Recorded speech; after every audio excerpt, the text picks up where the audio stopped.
On entend tous souvent parler de la Kundalini comme si c'était une seule énergie, une seule forme d'éveil, un seul chemin. Mais ce qu'on te dit presque jamais, c'est qu'il existe plusieurs formes de Kundalini, avec chacune une nature, un rythme et une fonction différente. Et dans cette vidéo, je vais t'expliquer les 4 grandes formes de Kundalini. Celles qui circulent en toi dès la naissance, celles qui s'activent dans les séances de Kundalini Activation Vahana, celles qui éveillent ton âme et celles qu'on expérimente rarement mais qui transforment tout. Tu comprendras du coup pourquoi certaines montées sont douces et progressives et d'autres sont puissantes et peut-être déstabilisantes. Et surtout, tu vas découvrir quelle forme est peut-être déjà en train de s'éveiller et s'activer en toi sans même que tu le saches. D'ailleurs, reste bien jusqu'à la fin parce que je vais te donner des clés pour reconnaître les signes, les ressentis et le chemin qui est vraiment juste pour toi. Je suis Julie Benoît, fondatrice et formatrice de la Kundalini Activation Vahana et entrepreneuse multipassionnée par le développement personnel et la spiritualité.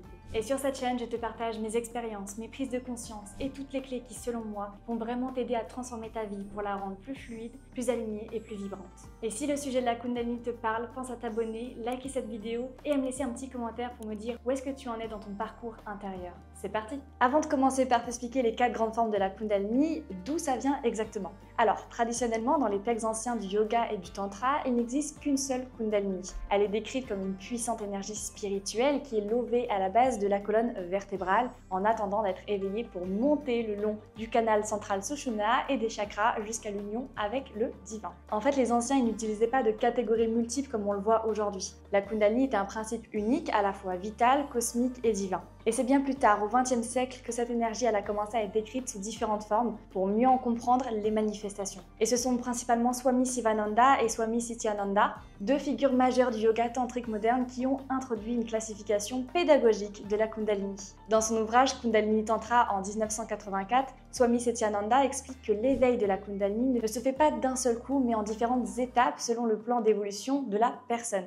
Il en distingue 4 formes principales de Kundalini qui se déploient progressivement. La toute première forme, c'est ce qu'on appelle le prana Kundalini, c'est l'énergie vitale brute. Elle circule dans le corps via le souffle, les nadis et les cellules. Par exemple, quand tu ressens des picotements, des petits mouvements spontanés, des frissons ou une sensation de chaleur pendant une séance de Kundalini Activation Vahana, c'est elle qui agit. La prana Kundalini se manifeste quand tu reprends vie après un choc, quand tu reconnectes à ton corps ou que tu retrouves une énergie après une période de fatigue ou de désalignement. C'est aussi elle qui t'aide à retrouver de la vitalité, à sortir de la dissociation ou à ressentir à nouveau tes émotions dans le corps. Dans ton chemin spirituel, c'est le retour à la présence physique, à l'ici et maintenant, à la base de tout ancrage spirituel. La deuxième forme de Kundalini, c'est Chitta Kundalini. C'est l'énergie de la conscience. Elle agit sur l'intuition, les visions, les prises de conscience. Et tu peux la ressentir sous forme de guidance claire, de messages intérieurs, de flashs symboliques ou même de connexions spontanée à d'autres plans de conscience. En fait, Chitta Kundalini, elle se manifeste quand tu comprends enfin pourquoi tu répètes certains schémas, quand tu ressens un déclic intérieur ou que tu commences à voir au-delà des apparences des choses. En fait, elle va te guider à travers des synchronicités, des rêves lucides, des élans créateurs. C'est vraiment elle qui va t'ouvrir à ta mission d'âme, à ton intuition profonde et qui t'invite à écouter ta sagesse intérieure au quotidien. La troisième forme de Kundalini, c'est Bhuta Kundalini, l'énergie alchimique des éléments, terre, eau, feu, air et éther. Elle vient purifier le corps, les corps subtils en profondeur. Par exemple, quand tu traverses une purge émotionnelle, une détox physique ou que tu ressens que quelque chose se libère de puissant en toi, c'est Bhuta Kundalini qui est à l'œuvre. En fait, elle est active dans les changements intérieurs profonds, les phases de mue quand tu ressens que rien ne sera plus comme avant. C'est vraiment elle qui agit dans les burn-out spirituels, les nuits noires de l'âme, les mouvements de transmutation intenses où tu dois lâcher l'ancien pour renaître à toi-même. Elle enseigne par exemple la résilience, la capacité à se régénérer, à redevenir maître de sa propre alchimie et transformation intérieure. La quatrième forme de Kundalini, c'est Para Kundalini. C'est la forme divine pure, l'énergie de l'unité avec le grand tout. Elle passe plus par les sens ou les visions, mais par une expérience directe de la non-dualité. C'est la paix profonde, la sensation de dissolution de l'ego, de retour à la source et d'amour inconditionnel.